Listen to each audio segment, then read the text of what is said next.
apa wong Jawa cek lho iki biyen babu kok saiki dadi mbak maka wis ora rasa tak ngono wis teko nang lungguh enak engko nek mulutan diundang nggo gendera ya aman sing ngulang tetep santri kiai TPQ TPA sing nyiapno wedhus wis ben kiai sing nyiapno panggung ben ya ora semelok-melok nyampean ra meneng tenang wae pokoke sampeyan sergap adus tetep ganteng ngono wae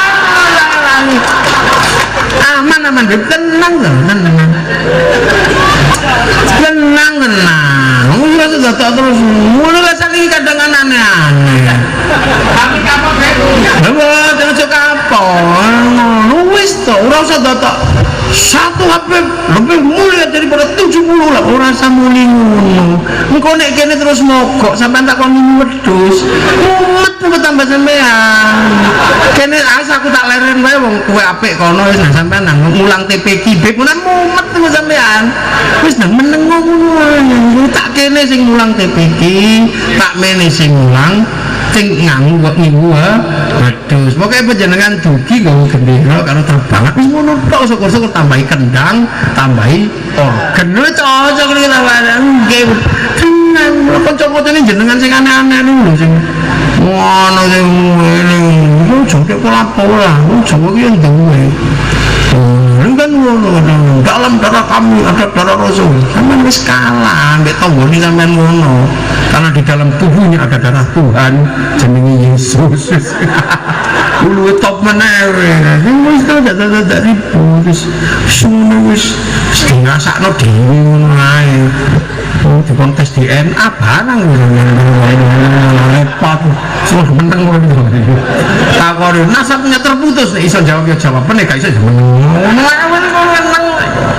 bukan uang Jawa itu enak kok oh ya wis uang Jawa ini gampangan enteng oh no dijak mlebu swarga gandol ya gelem uang Jawa ya gandol kumpul mlebu swarga rombongan ngono ya wis gelem uang Jawa niku gampang ora setunggone putune Nabi tunggone tongkat e cuman kali Jawa wis seneng uang Jawa iku dijak ngumpul nglungguh yake wis seneng uang Jawa niku dadi wis gak kita nana khususnya nek rumah ngono tak kok niku wedhus dhewe. Apa aku pernah tak menang ngono wedhus dhewe ngono. Sampeyan luwih apik timbangan anak dhewe kok berarti kan ingonan wedhusmu luwih apik. Berarti nek ulang TPQ ndak apik. Ora tenang ngene wis biasa. Nggih aja meneh kok wong apik kok wong elek dadi apik ya ora apa-apa. Makna saat ini aku sing rawuh bab nasab apa wis terus no karepne pokoke dijawab wis bagian gak jawab wis terus ngomong lebih tekan awan-awan santri sing tenagane kuat iso menek lan Habib kon menek tekan yo ora iso wong jubahan kok menek ora mungkin lan sale kiai kan sarunge dilinting kelempit nang menek karo nyempel tek golok ya dadi lere jubang ini kan menek klopo lah ya menek tukang bunuh diri ngono aman wis tenang sampean butuh terbang ben santri sing ngeruk pekayune sampean butuh terbang ngono kulite ben santri sing ngoni wedhus dibeleh kulit itu wae sak niki tambah sing cerewet ku omongan wong Jawa terus takok kowe iki tenan apa ora ngono takok nek iso jawab anggepe wong Jawa niki badui ngene soalnya wong badui senengane takok piye misalnya ngadoe kan ono Arab, ono Akrab, ono Musta'riba, ono Ajam. Arab itu Kanjeng Nabi ya Arab. Akrab itu Badui itu Akrab. Ono Musta'riba wong sing memper wong Arab. Kene ya ora ngerti bedane sing Arab asli apa ora pokoke angger irunge bangun wong Arab, angger putih rondo. Ngono iku biasa kene iki. Kadang-kadang mikir muga-muga ade ra lali kali para pendahulu, para sesat. Assalamualaikum warahmatullahi wabarakatuh. Nahmaduhu wa nasta'inuhu wa nastaghfiruhu wa na'udzu billahi min shururi anfusina wa min sayyiati a'malina may yahdihillahu fala mudilla lahu wa may yudlil fala hadiya lahu asyhadu an la ilaha illallah wahdahu la syarika lahu wa asyhadu anna muhammadan abduhu wa rasuluh. Allahumma shalli ala sayyidina Muhammad wa ala ali sayyidina Muhammad. Sahabat-sahabat yang kami muliakan, pemirsa yang dirahmati Allah Subhanahu wa taala, telah kita simak tadi yaitu sebuah ceramah tausiah dari Gus Muwafiq ini ceramah yang beliau bersama dengan seorang Habib ya. Jadi Gus Muwafiq berada di panggung bersama dengan salah seorang Habib. Nah, ini beliau memberikan sebuah teguran atau nasihat, atau dalam bahasa santri yaitu gejlokan. Gejlokan ini adalah sebuah nasihat yang penuh dengan candaan. Ya, jadi memberikan nasihat dengan menggunakan guyonan. Ya, jadi beliau Muwafiq ini memberikan masukan untuk bolo-bolonya para habaib agar mereka bisa lebih santun dalam berinteraksi dengan masyarakat atau dengan rakyat pribumi. Ya, tadi beliau sampaikan agar habaib ini jangan merasa arogan, merasa sombong, merasa lebih mulia, ya jumawa, sehingga merendahkan kaum pribumi. Kalau seandainya kaum pribumi ini tidak memuliakan habaib, ya tentu habaib ini tidak berdaya, tidak berguna, dan tidak memiliki kekuatan apapun ya, karena mereka para habaib di Nusantara ini, di Indonesia ini, mereka bisa mulia, bisa terhormat karena memang ada yang memuliakan dan ada yang menghormati. Kalau seandainya semuanya masyarakat pribumi, masyarakat Nusantara ini anti dengan habaib, ya mereka tidak dimuliakan, tentu para habaib tidak berdaya, ya tidak memiliki posisi apapun. Nah, inilah kemudian para habaib hendaknya untuk bisa tahu diri, ya bisa menjaga sikap agar mereka juga bisa memuliakan orang yang telah memuliakannya, yaitu pribumi, ya masyarakat atau umat Islam pada umumnya. Ya, jangan menganggap diri lebih mulia di antara manusia yang lain, apalagi menganggap satu habib yang bodoh ini lebih mulia, lebih afdal, lebih utama dibandingkan 70 kiai atau 70 ulama Nusantara yang alim. Nah, ini tentu sebuah ungkapan yang sangat kontras ya, sangat tidak tepat ya. Ini berarti menandakan bahwasanya orang ini dimuliakan ini hanya berdasarkan nasab atau berdasarkan darahnya. Padahal tidak ya, dalam Islam ini orang yang dimuliakan diantaranya adalah orang yang alim atau orang yang berilmu, akan diangkat derajatnya oleh Allah Subhanahu wa taala bagi orang yang berilmu. Ya, tentu juga akan dimuliakan oleh manusia. Orang yang berilmu termasuk orang yang bertakwa. Ini paling mulia di sisi Allah Subhanahu wa taala, bukan karena darahnya, bukan karena status sosialnya, bukan karena kastanya. Karena dalam Islam ini tidak pernah mengenal kasta. Justru dengan datangnya Islam ini adalah memberantas sistem kasta. Ya, yang itu nanti akan hanya memperbudak manusia dengan manusia yang lain. Yang satu superior, yang satu inferior. Yang satu seorang raja, yang lainnya hanyalah seorang budak. Nah, ini sangat berlawanan dengan misi dari Islam, di mana Islam datang ini sebagai rahmatan lil alamin yang menyetarakan seluruh ras manusia.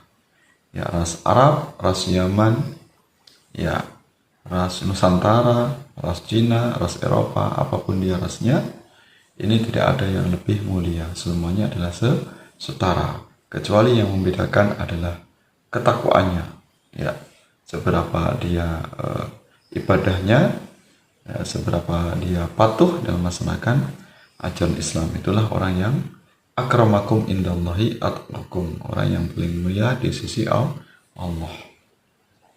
Maka nasihat Gus Muwafiq tadi, walaupun beliau memberikan nasihat dengan banyolan-banyolan atau guyon atau kelakar, pada dasarnya ini beliau memberikan masukan kepada para habaib umumnya, yaitu dengan cara yang santun, dengan cara yang elegan, tanpa harus mencaci maki, tanpa harus menghina. Ya, ini adalah sebuah nasihat yang tentu bisa lebih meresap karena disampaikan dengan bahasa yang sederhana, penuh dengan guyonan, ya, seperti kawan pada umumnya, sehingga yang diberikan nasihat tidak tersinggung, apalagi kemudian akan marah. Nah, inilah contoh apa yang dilakukan oleh Gus Muafik. Ini bisa kita teladani bahwasanya kita menyampaikan ilmu, menyampaikan nasihat itu harus dengan riang gembira, dengan wajah yang cerah, ya, dengan senyuman, dengan candaan, ya, tidak dengan caci maki, dengan tidak menghina ketika kita mengarahkan manusia agar sadar, agar mendapatkan cahaya dari Allah Subhanahu wa Ta'ala.